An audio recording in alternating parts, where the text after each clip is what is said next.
Bueno, buen día a todos y a todas, ¿cómo están? Esperemos que estén todos muy bien. Volvemos nuevamente, como todos los jueves, al espacio del Ateneo Central del Hospital de Niños. Hoy tenemos una presentación del Servicio de Hipertensión Arterial del hospital.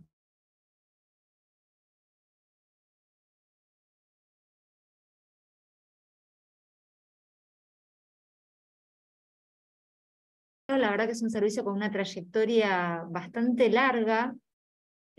Nos ayudan muchísimo, obviamente, con los pacientes que tienen hipertensión, que como ustedes saben no tiene nada que ver con la hipertensión del adulto, lo que les pasa a los pacientes pediátricos.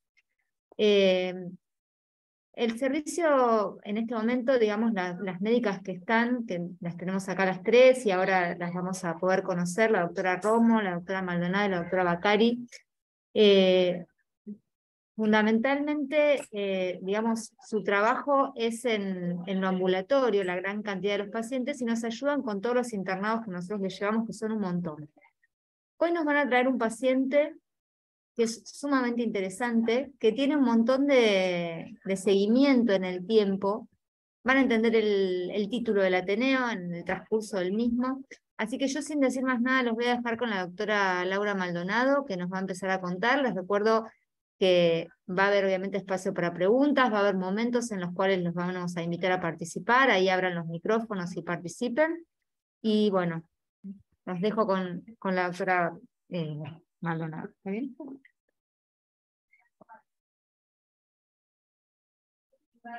Bueno, buenos días. Les vamos a presentar entonces este Ateneo en el nombre del Padre.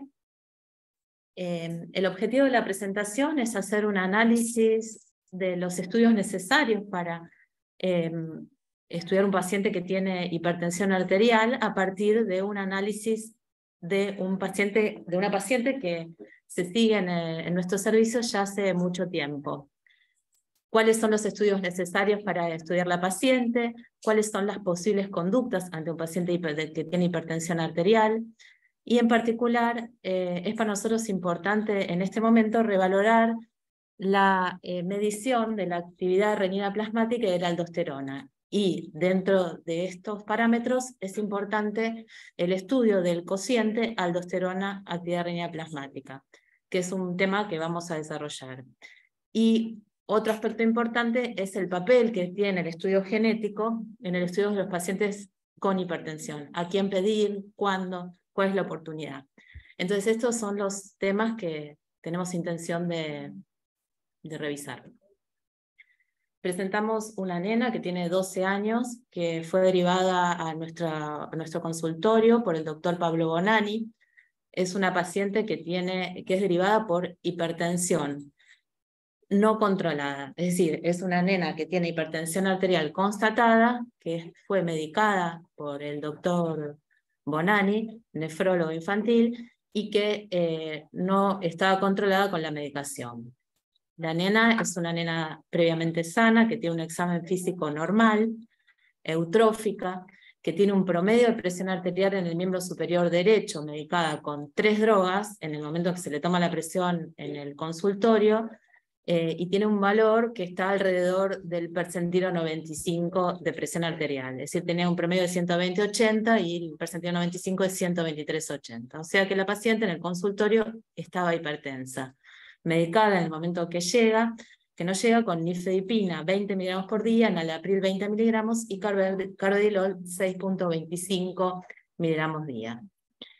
Lo primero que hacemos, aparte de hacer el examen físico, que como dijimos es normal, es valorar los antecedentes familiares. La nena, 12 años, es una nena que no está vinculada con su familia paterna, con su padre, no lo ve desde los 2 años, vive con su mamá y el marido de su mamá, y con 2 hermanas que son hermanas, digamos, hijas de la madre con otra persona, ¿no? El otro antecedente familiar que tiene cierta relevancia es la presencia de un abuelo materno que tiene 67 años, hipertenso y que ya tuvo un ACV.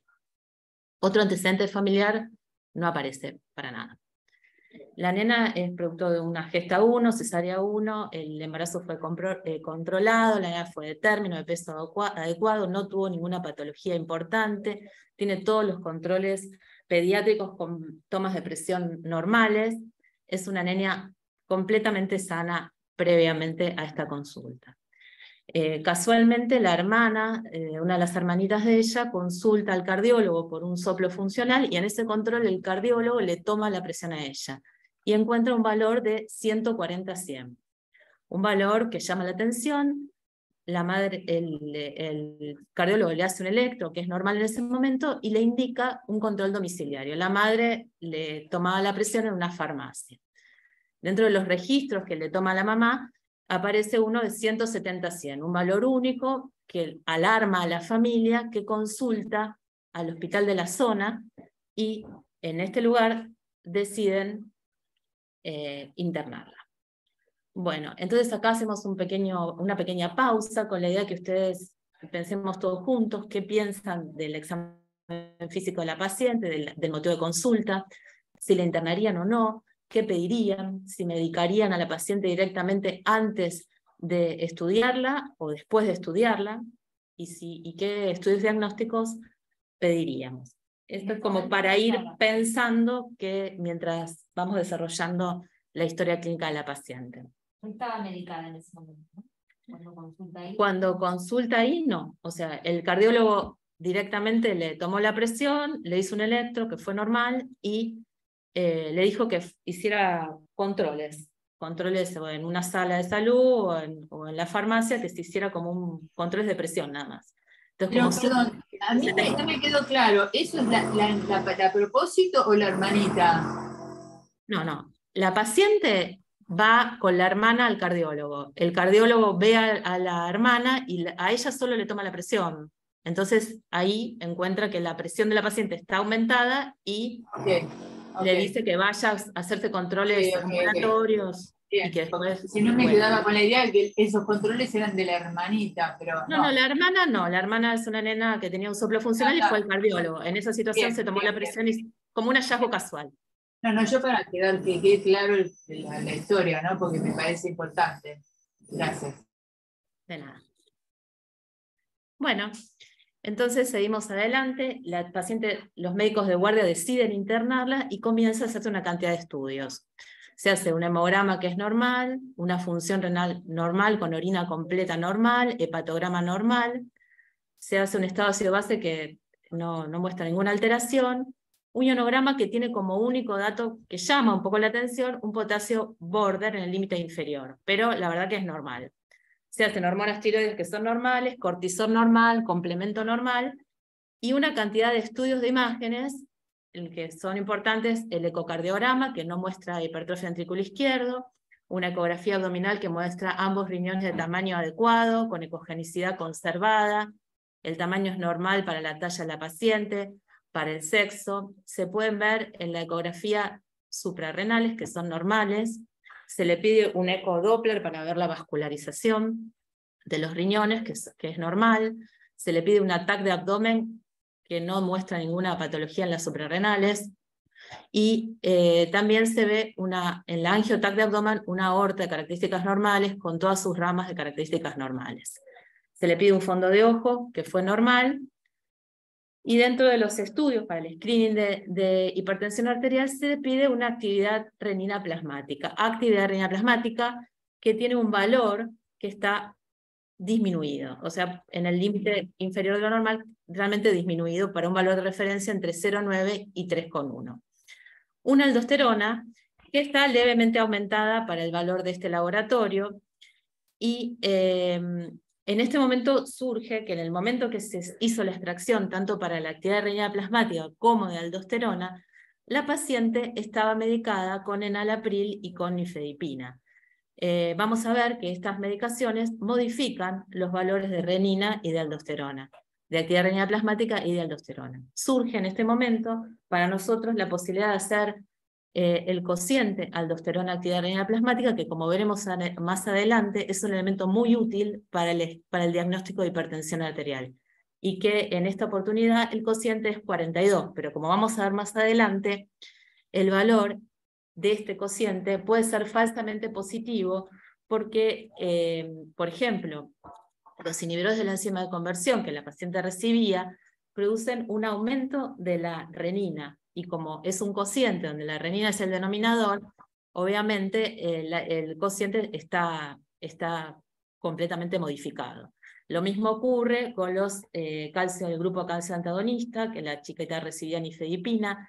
Esta medicación también aumenta la renina, entonces esto también puede modificar este cociente que es útil para el diagnóstico, pero que en este caso podría ser falso el valor que tenemos, ¿no?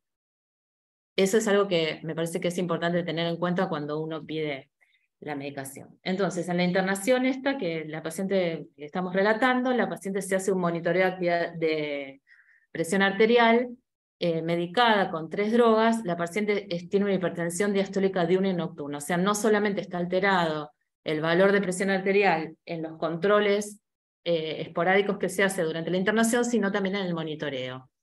La paciente nos llega así, con una paciente con una hipertensión no controlada y medicada. Y la idea era, bueno, buscar cuál es la causa de este tipo de, cuál es la causa de la hipertensión. En una paciente que ha sido muy estudiada, ¿no? Entonces, como primer conducta, nosotros lo que hacemos es suspender el carvedilol, mantenemos el enalapril y la nifedipina, medicación con la que la paciente venía, e iniciamos una prueba terapéutica agregando un diurético hidroclorotiazida, junto con amiloride. Entonces, con la idea de ver qué es lo que ocurre. Con esta medicación, la paciente normaliza completamente la presión. Entonces, acá hay que, digamos, meditar qué es lo que ocurrió. ¿Qué es lo que llamó la atención para hacer esto, ¿no? Lo que llamó la atención es que la paciente tenía una actividad renina plasmática en el límite inferior con un tratamiento con inhibidores de la convertasa, que son drogas que, por el hecho de bloquear la enzima de conversión, aumentan la renina. Entonces tiene la actividad renina plasmática disminuida con una droga que la debería haber aumentado. Tiene un potasio sérico en el límite inferior. Y otra cosa que es muy llamativa es que una paciente con 2 drogas como el enalapril y la nifedipina, muy estudiada, no haya controlado la presión arterial, porque si fuera digamos, si fuera una hipertensa esencial, tendría que haber controlado con estas drogas. Es rarísimo que haya venido con esa hipertensión no controlada. Y otra cosa que llama la atención es que una vez que uno le suspendió el carvedilol y hace la prueba con el diurético, la paciente haya tenido esa excelente respuesta, ¿no? Esto llama la atención respecto a cuál puede ser el diagnóstico. Repetimos el laboratorio, acá en el hospital, es normal el estado base, es normal el potasio, y la paciente queda medicada con la hidroclorotiazida y con la amiloride y con enalapril 5 miligramos. Le bajamos la dosis y la paciente sigue normotensa, y un día previo a la consulta, al control, la chica está mareada y suspende el enalapril. Y cuando viene al control, tiene 98-70, 96-60, 94-60, o sea, está normotensa, completamente normotensa, solo con el uso de diuréticos. Le hacemos un control con uso de diuréticos exclusivamente y la paciente está normotensa en el monitoreo ambulatorio de presión arterial. Entonces, tenemos ¿qué tipo de paciente? Una paciente con una hipertensión no controlada con drogas que habitualmente deberían estar controlados, que se controla con el diurético y que tiene una renina, dentro del screening que se hizo inicialmente, lo que llama la atención es que tiene una actividad de renina plasmática disminuida. Ahí estamos con ella, ¿no? Pero entonces surge un antecedente que no había surgido hasta ese momento, y el antecedente surge a partir justamente del nombre del padre. El padre surge, porque tiene el mismo apellido que ella, como un paciente que ha sido seguido desde los años 90 en el servicio de hipertensión, que ha sido extensamente estudiado. Es un paciente con hipertensión, también renina baja, y con muy buena respuesta también a los diuréticos. Este señor, que ahora tiene 42 años, es el 6º hijo de 8 hermanos, que fue derivado también a los 11 años durante la década de los 90, desde el Hospital de Niños de San Justo por una hipertensión resistente, eutrófico, con algún antecedente importante que era la enuresis y algunas infecciones urinarias.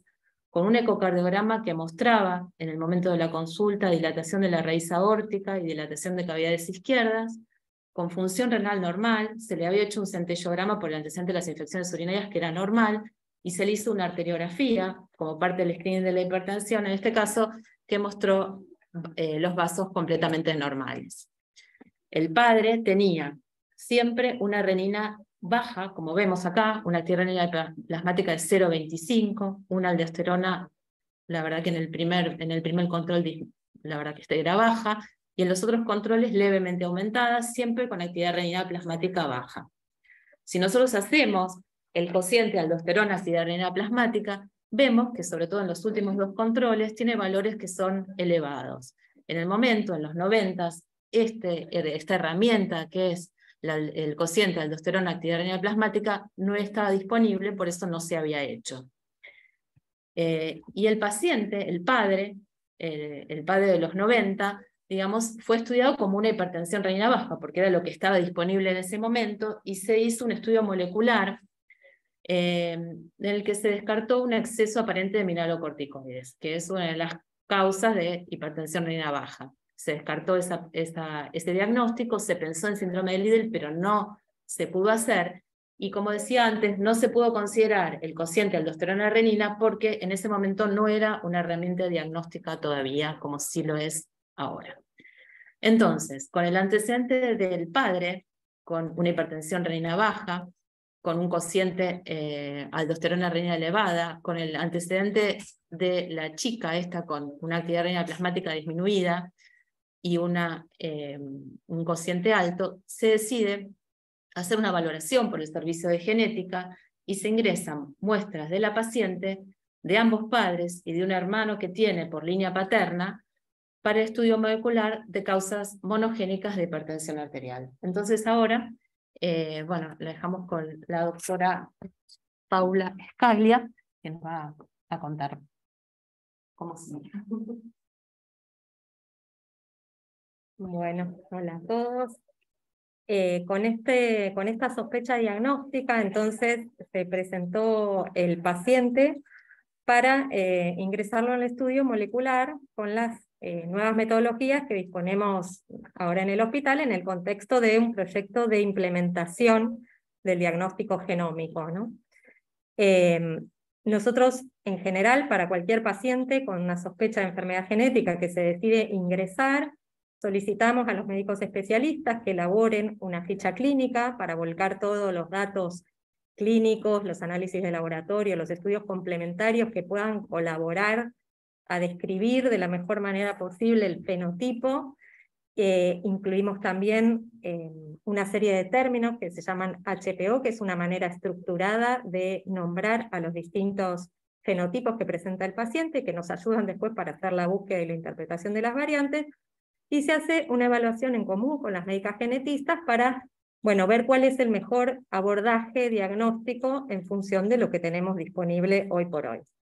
Eso es como en una etapa preanalítica. Después en la etapa analítica, sí, ahí nos abocamos a extraer el ADN y procesarlo, que brevemente para los que son las técnicas de NGS o secuenciación masiva o secuenciación de nueva generación, consisten en fragmentar el ADN en pequeños pedacitos, capturar las regiones de interés, previamente se marcan todos esos pedacitos con un identificador para cada una de las muestras, para cada paciente un identificador distinto, después puleamos, es decir, juntamos varias muestras y las procesamos todas juntas, y capturamos todas las regiones de interés, que eso va a depender del kit que se use, y finalmente sí secuenciamos y obtenemos la secuencia de todo lo capturado.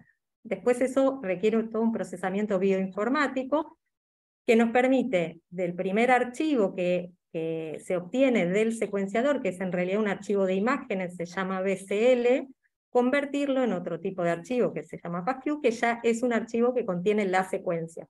Pero de todos esos pedacitos pequeños, cortos, lecturas cortas, esas lecturas se mapean al genoma de referencia y nos permite obtener otro archivo que es el BAM, y con ese BAM se hace lo que se llama el llamado de variante, es decir, identificar todas las posiciones en las que la muestra del paciente difiere del genoma de referencia.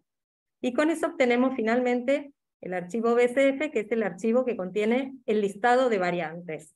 A ese BCF se le agrega toda la información disponible en bases de datos sobre cada una de esas variantes para poder abocarnos a todo el proceso de priorización de las variantes, o sea, tratar de identificar entre las miles de variantes que se encuentran cuál es la responsable o cuáles son las responsables del fenotipo que estamos observando en el caso.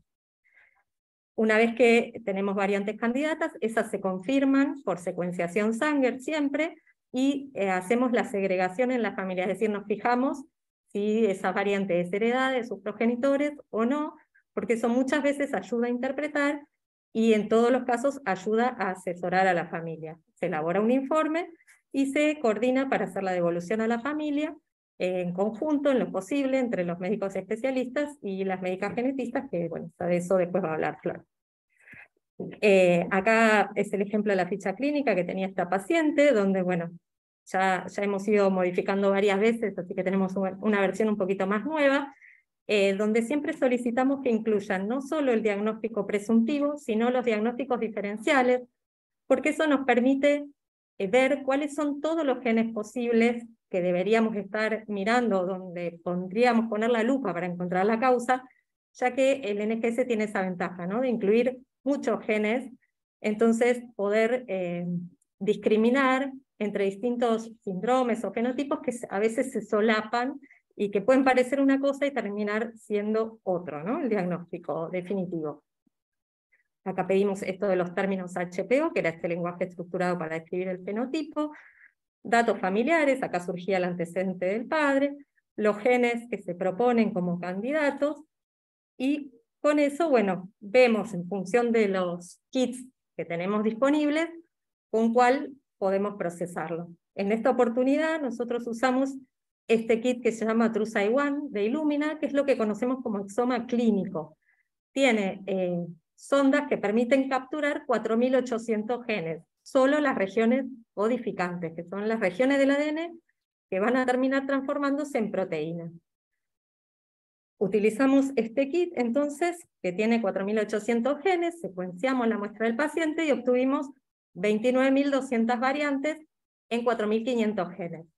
Por eso es que hablamos de priorización. A partir de esas 29.000, aplicando distintos criterios, vamos filtrando y tratando de quedarnos con las candidatas. En ese momento, con 8 genes candidatos que teníamos incluidos en la ficha clínica, nos quedamos con 41 variantes. Cuando aplicamos el filtro de frecuencia poblacional, es decir, estamos buscando algo que es raro, que es poco frecuente en la población. Pusimos frecuencia poblacional menor al 3%, nos quedó nos quedaron 3 variantes, pero cuando hacemos la curación manual, es decir, revisamos en detalle cada una de esas variantes, no nos quedamos con ninguna, porque ninguna parecía ser la explicación para este caso. Una cosa que siempre miramos es cómo funcionó el ensayo para este caso, para este paciente, cómo fue la cobertura, porque yo puedo pretender capturar estos 8 genes con buena cobertura, pero a lo mejor no funcionó del todo bien y me quedaron como agujeros, zonas sin leer. Entonces, si yo digo no encontré variantes, no es lo mismo. No encontré variantes, pero tengo agujeros sin leer, que no encontré variantes y todos estos 8 genes están perfectamente leídos. Así que eso es algo que siempre revisamos, y la cobertura había sido bastante buena, así que no parecía ser ese el motivo de no encontrar la causa. Entonces lo que hacemos en esos casos es como, bueno, pensar en otro abordaje, tratar de ampliar la lista de genes candidatos. Eso hicimos, sumamos otros genes, 28 en este caso, y volvimos a repetir los filtrados, y en este caso finalmente nos quedó una variante candidata que acá.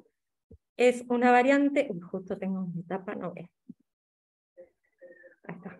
Es una variante que se encuentra en el gen CACNA1H, que es un canal de calcio, codifica para un canal de calcio, es un cambio de una metionina 1549 por valina, es decir, que es una mutación, una variante de tipo missense, con cambio de sentido, cambia un aminoácido por otro, que se encuentra en esta subunidad del canal de calcio activado por bajo voltaje de tipo T. Por la cantidad de lecturas que se obtuvieron con el alelo alternativo y el alelo de referencia, 72 y 67, nos damos cuenta que esa variante está en heterocigosis, está localizada en el exón 25 del gen, y ya había sido reportada desde hacía varios años como una variante asociada a hiperaldosteronismo familiar.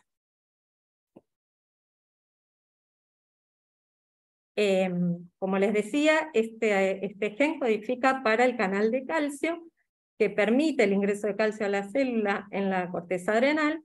Ese aumento de calcio entonces estimula la síntesis de aldosterona. Esta variante es una variante de tipo activante, es decir, que provoca una ganancia de función de ese canal, lo que hace que se mantenga abierto por más tiempo, favoreciendo la síntesis de aldosterona. Se encuentra, este es un esquema de la estructura de ese canal, que tiene 4 regiones, con 6 dominios transmembrana cada una de ellas, y esta variante se localiza en el tercer dominio, en el 6º segmento transmembrana. Para clasificar las variantes, todas estas variantes que encontramos, para poder ver si las variantes son patogénicas o son benignas, es decir, si tienen impacto o no sobre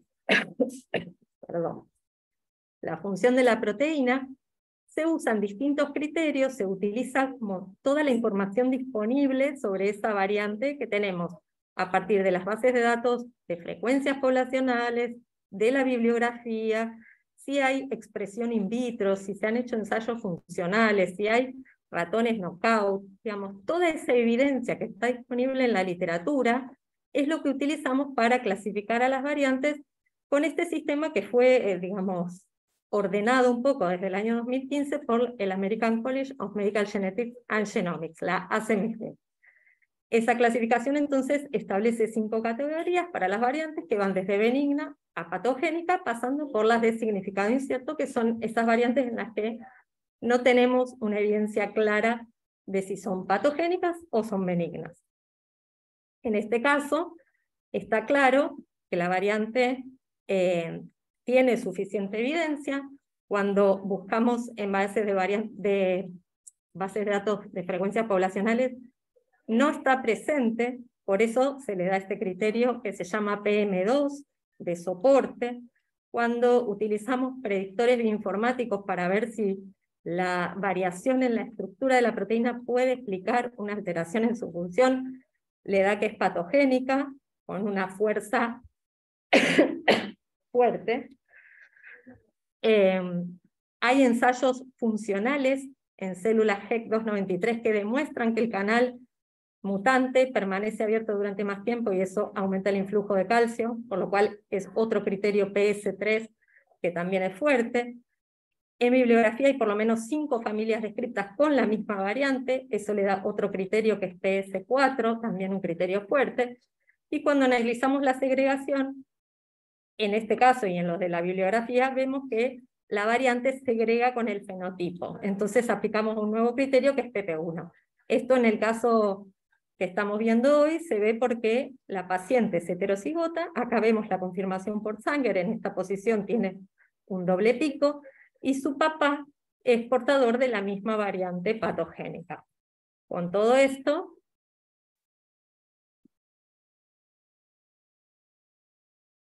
le pusimos el cartelito de variante patogénica, ¿no?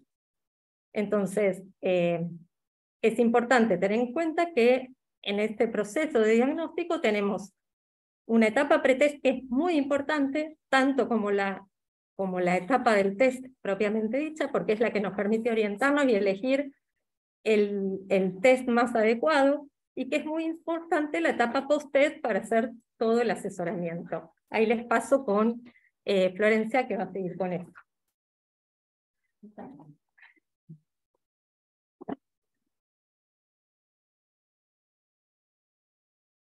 Buen día a todos. Primero, bueno, agradecerles al servicio por habernos invitado, ¿no? Y sabiendo de que siempre nuestro objetivo es a veces intentar llegar a un diagnóstico, pero siempre es acompañar, sí, y seguir a cada uno de los pacientes que ingresan, ¿no?, a nuestro hospital como a su familia. Y un poco retomando la primera diapositiva de Paula, ella justamente les comentó de la etapa preanalítica o pretest, y la idea es comentarles cómo en realidad es el proceso de diagnóstico en un paciente que ingresa, digamos, para que podamos nosotros de alguna forma acompañarlos y llegar a un diagnóstico.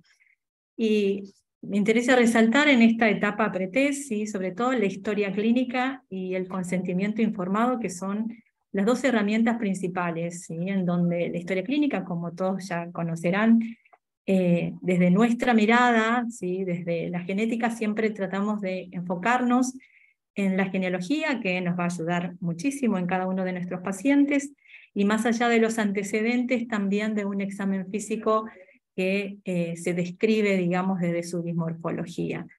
En pacientes que tienen, digamos, dismorfias al momento de la consulta, y en este caso, en esta paciente que se presenta, una paciente que no presentaba al examen físico ningún tipo de dismorfia. Entonces también se nos presenta un desafío en estos pacientes en donde no tienen malformaciones asociadas, no encontramos elementos dismórficos, entonces ¿cómo hacemos el seguimiento y el acompañar?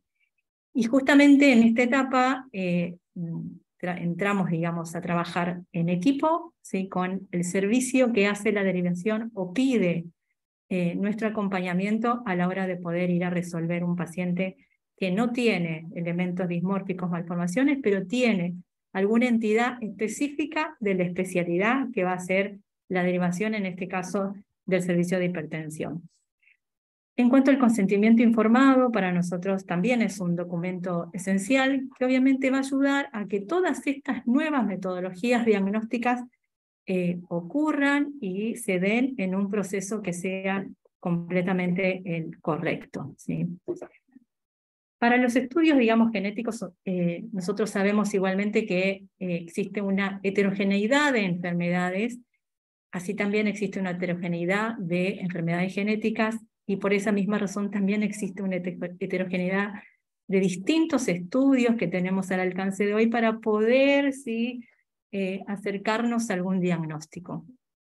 Cada uno de esas metodologías diagnósticas obviamente va apuntada, va direccionada para ver qué es lo que yo voy a buscar. Y en este caso, sí, también uno ve si va hacia el afectado, si lo que quiero ir es a descubrir portadores, si quiero llegar a un diagnóstico prenatal, si lo necesito para hacer una prueba predictiva o pruebas presintomáticas. Por eso es tan importante, ¿sí?, en esta etapa en donde con la ayuda de la historia clínica, con el trabajo, ¿sí?, con el compañero especialista, en este caso, ¿sí?, ponernos a sentarnos juntos y poder llegar a definir cuáles son aquellos síntomas, ¿sí?, que a mí me van a orientar a elegir cuál es la metodología más correcta para este paciente. No existe hoy una metodología, ¿sí?, de que me pueda abarcar todo el espectro, ¿no?, de todas estas nuevas diagnósticos. Hoy, no sé, más adelante. Pero la idea justamente es eso, que nosotros podamos orientar cuál es la metodología para cada paciente, la más específica y a lo que queremos ir a buscar. Y viene justo una etapa posterior a esto, una etapa post-test, porque una vez que yo obtengo un resultado que puede ser concluyente, que puede ser no concluyente o probabilístico, o que esos resultados afecten a otros miembros de la familia o hallazgos incidentales, esto a mí me va a ayudar para realizar un asesoramiento a la familia y obviamente también plantear el seguimiento y el tratamiento más adecuado para cada uno de estos pacientes. Y si ven en esta diapo, son unas flechitas que eso me habla de una bidireccional, porque muchas veces cuando no tenemos un resultado, o es un resultado que no es concluyente, ¿sí?, eso también es bueno porque me descarta una serie de otras patologías o diagnósticos presuntivos, pero también tengo que volver a esa primera etapa en donde también me tengo que replantear y volver, digamos, a ver qué otros diagnósticos pueden surgir y volver, digamos, a reevaluar. Entonces siempre hablamos de que estas etapas, si bien están diferenciadas, igualmente hay una bidireccionalidad en cuanto yo tengo que trabajar en un paciente diariamente.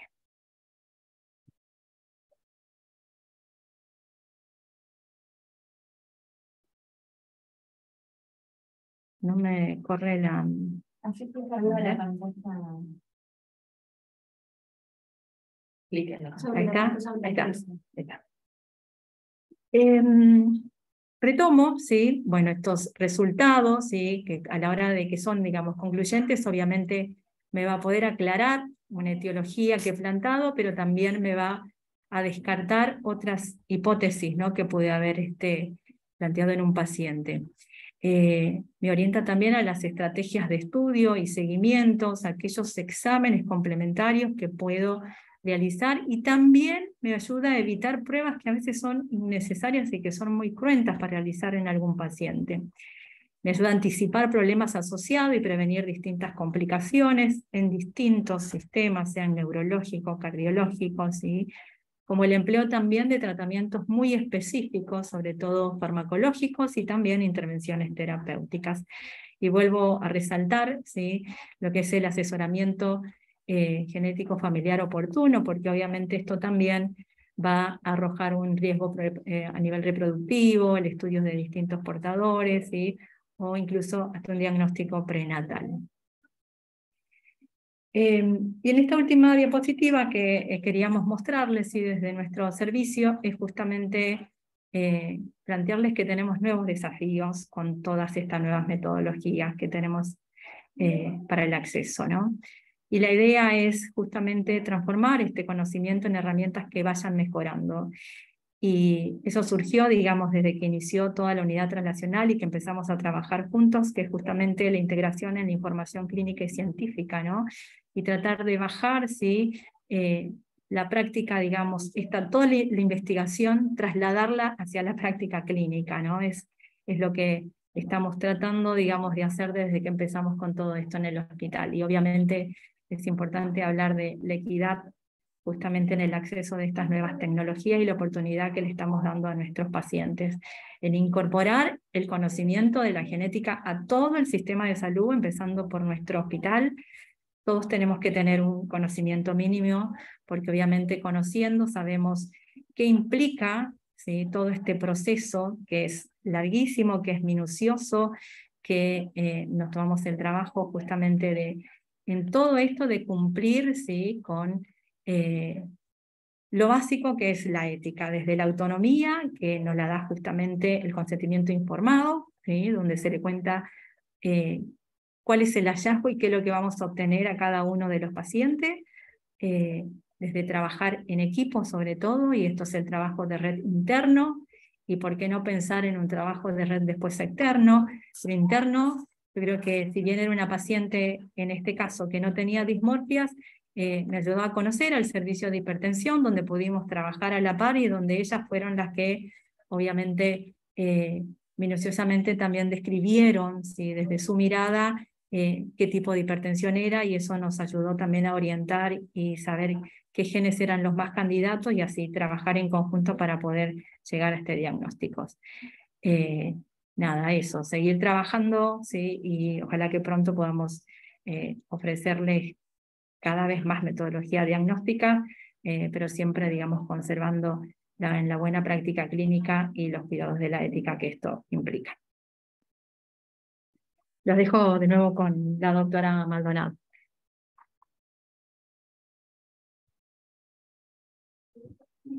Bueno, ahora que conocemos el diagnóstico, podemos también explicar cuál fue la respuesta al tratamiento y la medicación que se usó. Las drogas disponibles para interferir en la acción de la aldosterona son, en primer lugar, la espironolactona, que es un bloqueante del receptor mineralocorticoide, que es una droga muy antigua pero muy eficiente como antialdosterónico. En la misma línea, de nueva generación, la eplerenona, que tiene el mismo mecanismo de acción, pero lo interesante es que si bien tiene menos efecto antialdosterónico, tiene menos efecto antiandrogénico, sobre todo en los varones, por el tipo de estructura de la droga. Y el problema es que tiene más costo. Otras alternativas en el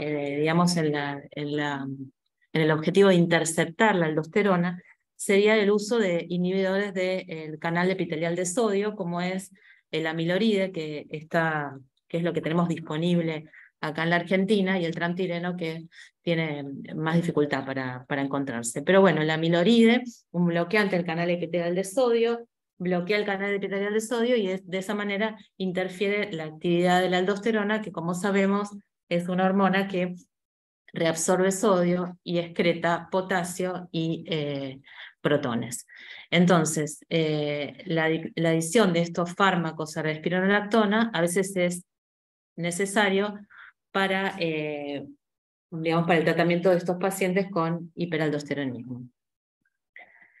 La evolución del padre, el paciente, como vimos, el papá, es un paciente que tiene en este momento a los 43 años una hipertensión controlada, con espironolactona, amiloride, y también, bueno, y con hidroclorotiazida, y también como es un hipertenso, digamos que fue un hipertenso severo y de larga evolución, tiene la hipertensión controlada con otras drogas de otros grupos como el losartán y el atenolol.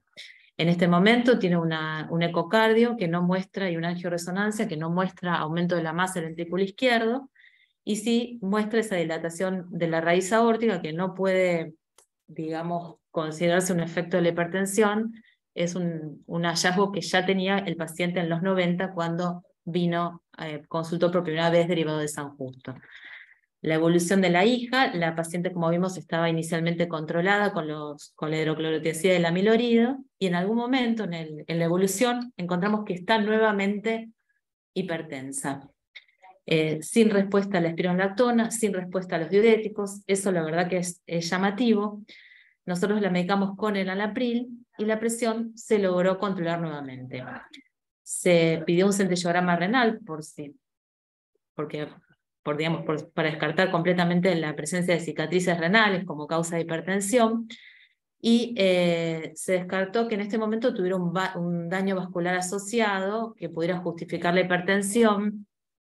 Tiene una presión arterial central normal y una VOP central, una velocidad de onda de pulso normal, o sea, no tiene rigidez arterial y la hipertensión no se debe a eso. De todas maneras, en este momento está muy bien controlada, con el diurético, o sea, con la hidroclorotiazida, la amiloride, y con el grado de enalapril. Bueno, por lo tanto, continúa la historia, y ahora las dejo a la doctora Romo.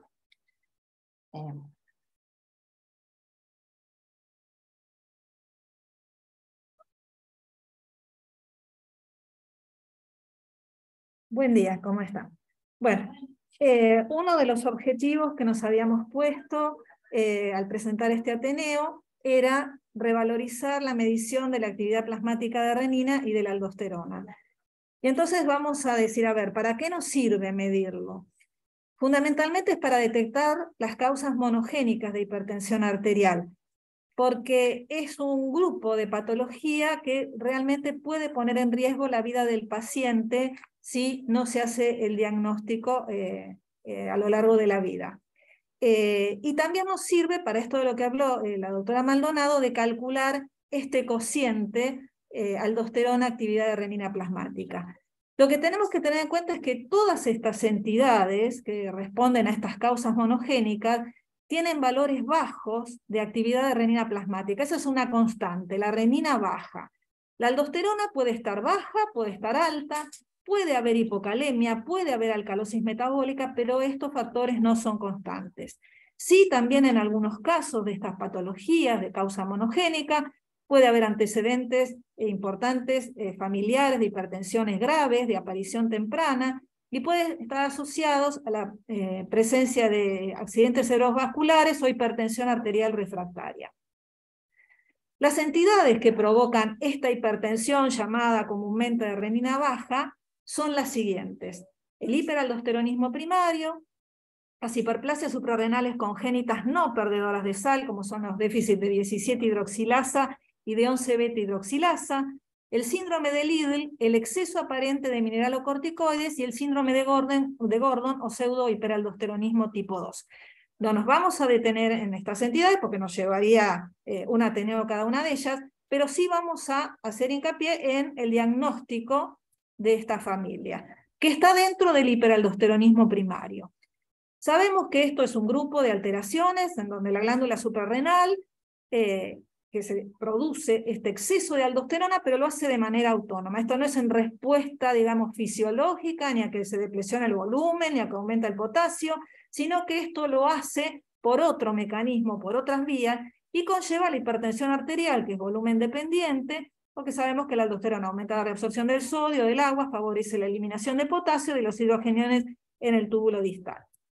Este hiperaldosteronismo primario, este gran grupo de patología, tiene subtipos, donde las causas, digamos, más frecuentes, que vemos ahí la prevalencia, están dadas, en primer lugar, por la hiperplasia adrenal bilateral, por algún adenoma productor de aldosterona, y en mucha menor frecuencia, ya sea por la hiperplasia unilateral, el carcinoma productor de aldosterona, o bien este grupo, que es el que nos interesa, que es el de los hiperaldosteronismos familiares. Acá está incluida esta familia.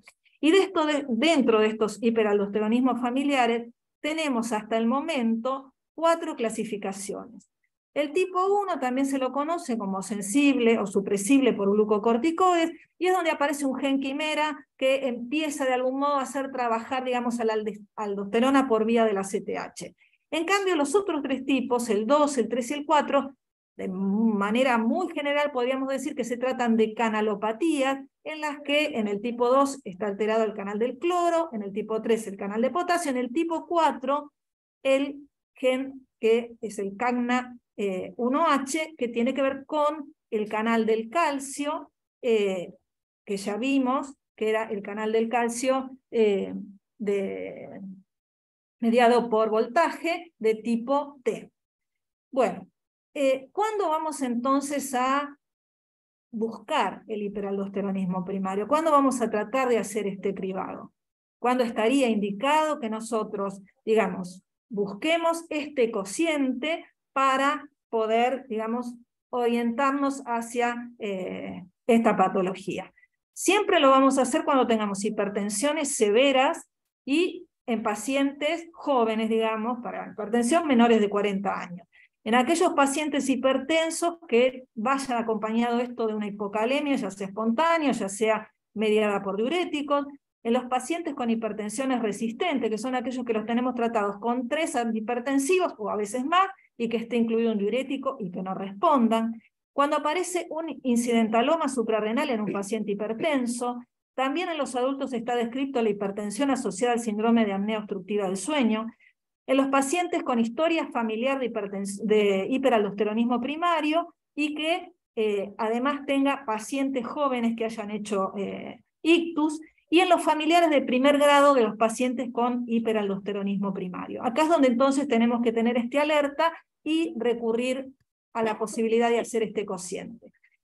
Este cociente, que lo llamamos ARR, se realiza en lo posible cuando, digamos, el paciente lo permite y en condiciones ideales antes de comenzar a ser medicado, o en algunos casos suspendiendo el tratamiento siempre y cuando la situación clínica lo permita.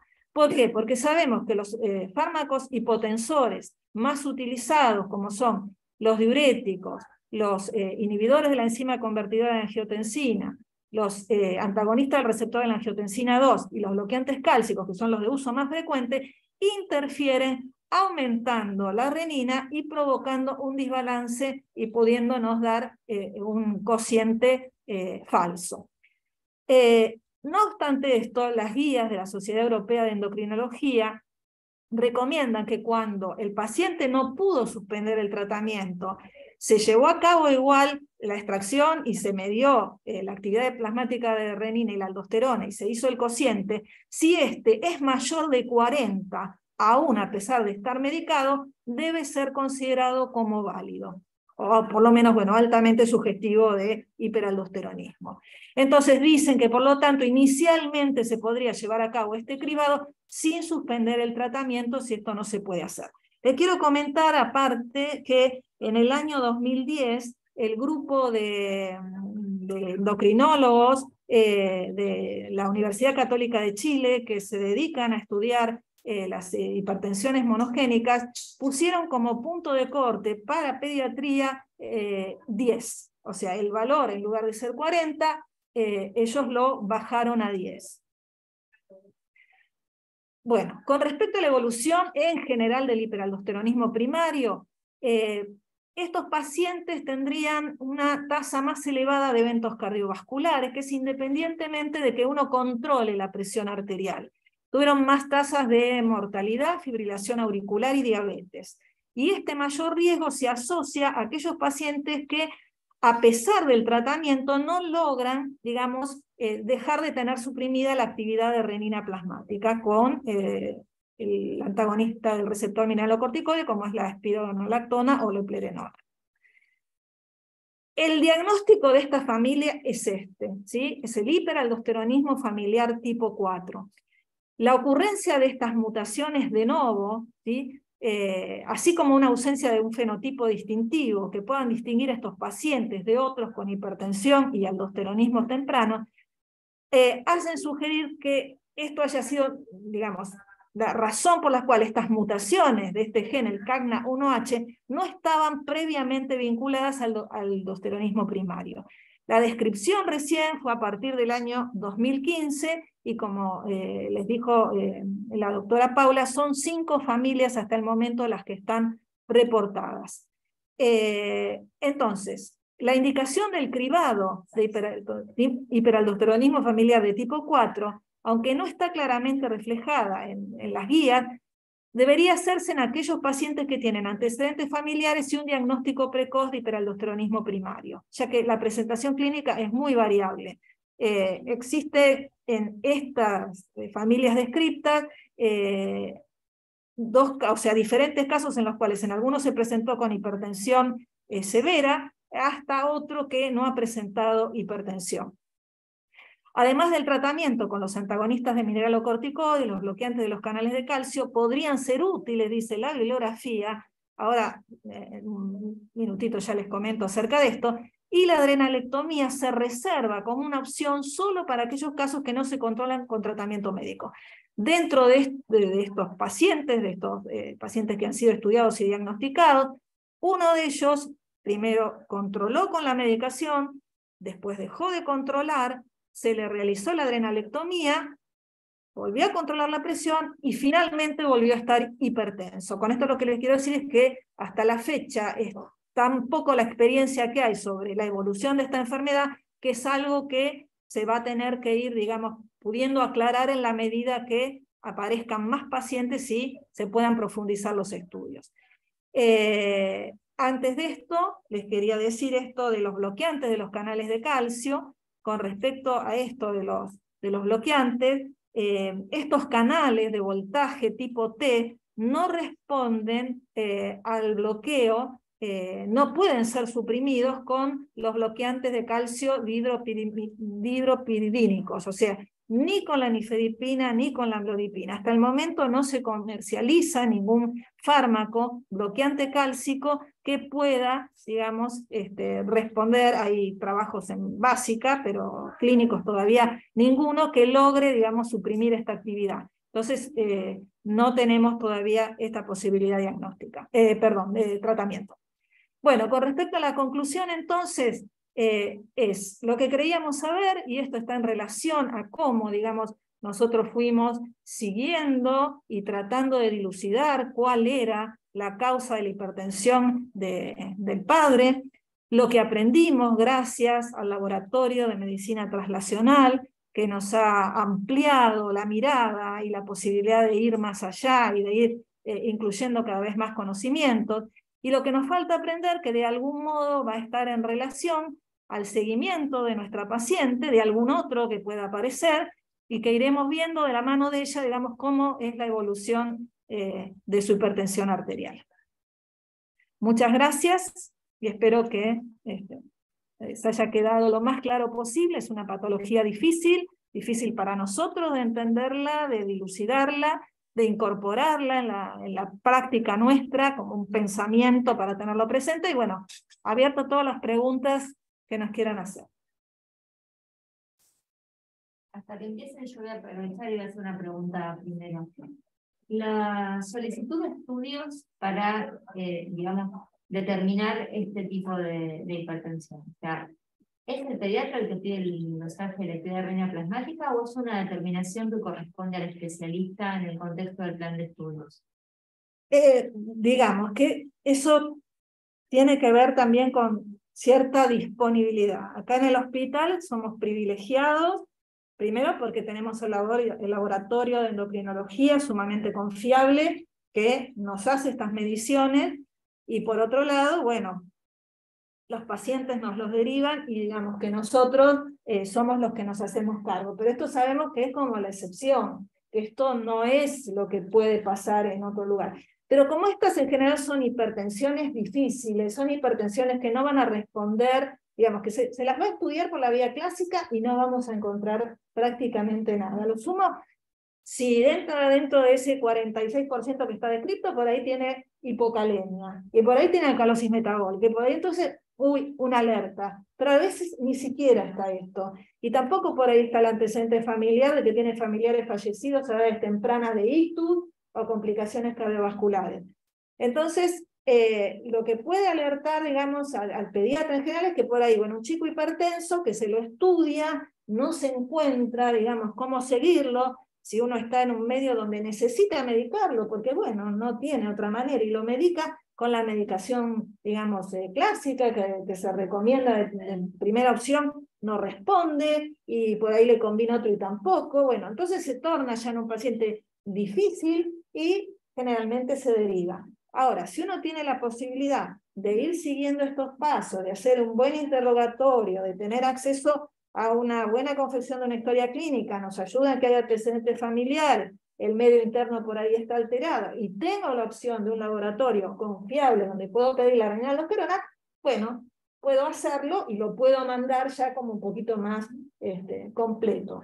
Pero en general son hipertensiones difíciles, muy poco frecuentes, y conviene, si uno tiene la posibilidad, hacer la derivación. Lo que me parece importante aclarar también es que si uno pide, digamos, tiene la posibilidad de pedir o decide pedir, hay que pedir actividad de renina plasmática y no concentración de renina, porque para utilizar esta herramienta justamente lo que se usa es el denominador de actividad de renina plasmática y no concentración, y en muchos lugares se hace concentración de renina fuera del hospital, ¿no?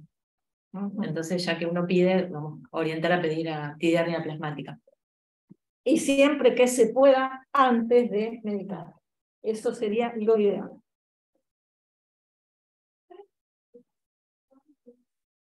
Preguntas, no hay felicitaciones por la presentación.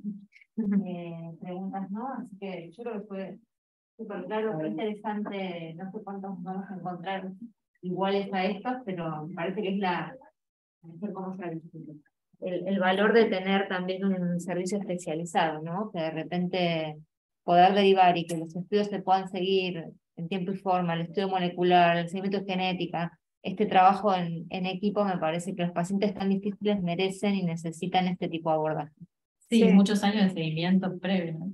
Sí, Del padre. también la posibilidad esta de haber podido continuar, de que el padre se siguiera, de que había sido un caso que nos interrogaba mucho, que fue de seguimiento de la doctora Betty Grunfeld, de la doctora Pupé Simsolo, que fue un paciente, digamos, que nos llamaba tanto la atención y que, digamos, hacíamos el seguimiento, y bueno, que se dio esta posibilidad de que coincidió que apareciera en algún momento su hija, ¿no? Y que estaba todo guardado y todo estudiadito, y entonces, bueno, ayudó. Y el lujo que tenemos es el traslacional. La doctora Ropelato está haciendo un comentario. Gabriela, ¿querés abrir el micrófono y comentarlo? Dale. Bueno, gracias, chicas, excelente. Todo el Ateneo muy, muy ilustrativo. No, yo les ponía ahí que me parece tal vez interesante que Paula comente que una vez que se encuentra la variante por ese estudio más complejo de secuenciación masiva, uno puede abordar al resto de la familia por estudios más sencillos y muchísimo más económicos, o sea, una vez que uno conoce eso, y ver en el árbol familiar, no me acuerdo si tenía hermanos por parte de padre o solo eran por parte de madre. Si no me acuerdo mal, tiene un hermano por parte del papá, que lo estudiamos y no tenía la variante. Y bueno, acá justo me estaba comentando Flor que el papá tiene intención de tener otros hijos, entonces bueno, vienen por el asesoramiento familiar con su nueva pareja, porque tiene un 50% de riesgo de tener otro hijo afectado. Y sí, lo que decía Gabriela es así, NGS es una técnica costosa, pero una vez que uno encuentra cuál es la variante, cuando decimos que secuenciamos por sangre, eso implica diseñar unos primers específicos para poder amplificar la región donde se encuentra la variante, que eso es como, bueno, diseñado específicamente para ese paciente, y hacer la secuenciación Sanger. De todos modos, un par de primers es algo muchísimo más barato, y hacer una PCR y una secuenciación Sanger mucho más barato que hacer un NGS. Entonces, por eso también tenemos la posibilidad de extenderlo al resto de la familia y asesorar a todos los que estén en riesgo de tener, digamos, los que puedan ser portadores de la variante o tengan riesgo de transmitirla, ¿no? Que es algo económico y que se puede completar el estudio. Sí, no sé si había algo más que quisieras que diga de eso. No, eso me parece súper importante que quede como esa también concepto. Y después el tema de al conocer claramente cuál es el canal, vos decías, Miriam, que no hay en este momento una medicación que afecte directo a ese canal de calcio, ¿no? Porque las medicaciones que ustedes están dando tienen que ver más que nada con disminuir el efecto de la aldosterona, comentabas, que es la que... Interesante podría ser hacer o sea, como un tratamiento más personalizado ahí, pero hoy en día no se cuenta con eso, ¿no? Exactamente, eso es justamente lo que se plantea, al ser tan pocos los afectados que se conocen por entrar dentro de las enfermedades raras, tratar esto del tratamiento personalizado. Pero bueno, está en la búsqueda, o sea, ha habido algún que otro trabajo, pero no digamos, que podrían haber funcionado como fármacos para bloquear estos canales de tipo T, no se han podido, digamos, comercializar para el uso humano. Así que hasta el momento no hay. Es así, es bloquear la aldosterona. Hay ratón transgénico ya que tiene esta variante, y entonces estudian el fenotipo y sí. ¿Ese canal de calcio está ahí localizado en la corteza suprarrenal o es también, aparece en otras células? Está más en la corteza adrenal. El CACNA1D, que es otro, ese es más de expresión también más ubicua y tienen epilepsia. Los pacientes que tienen la hipertensión por variantes activantes en CACNA1D suman epilepsia, ¿no? Porque ese canal se expresa en otros lugares, pero tiene que ver con dónde se expresan cada uno de los canales. Y además tiene isoformas, entonces hay isoforma más corta, más larga, que responden distinto.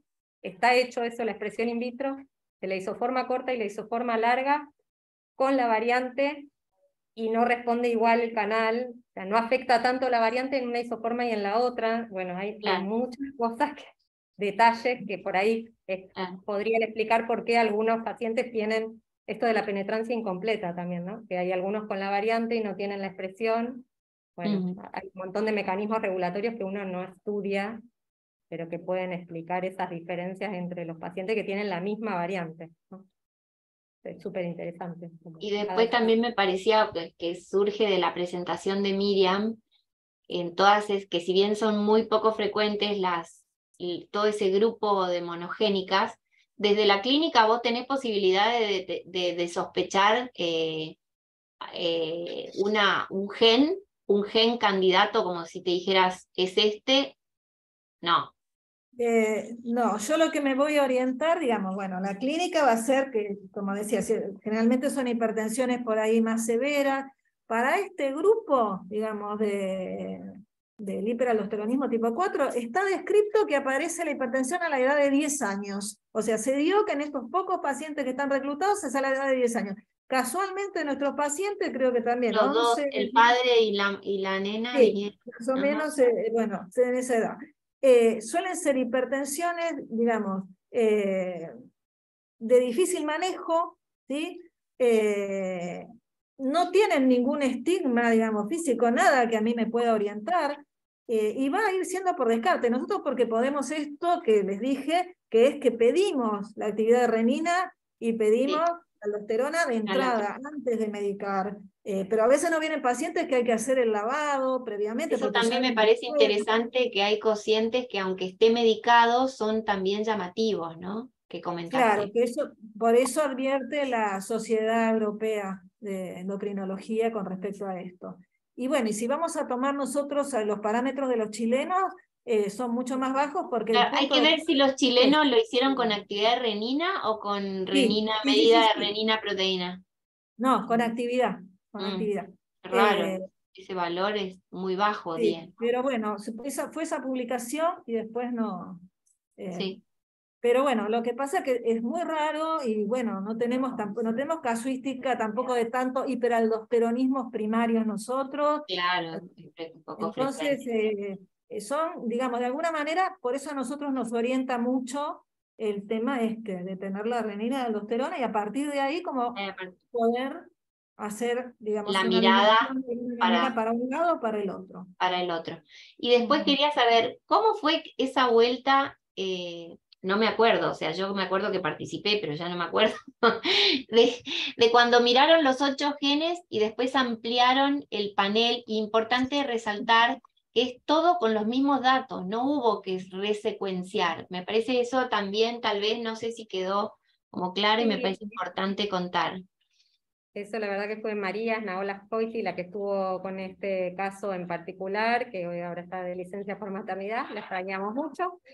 Pero es esto, que siempre tenemos la posibilidad de volver a los datos crudos y volver a como quitar esos filtros y mirar con otros ojos, no sé. Si buscamos en bibliografía más genes candidatos, paneles comerciales a veces usamos, no son los que preferimos, pero bueno, los tomamos, o paneles de expertos que están publicados, esos nos gustan más.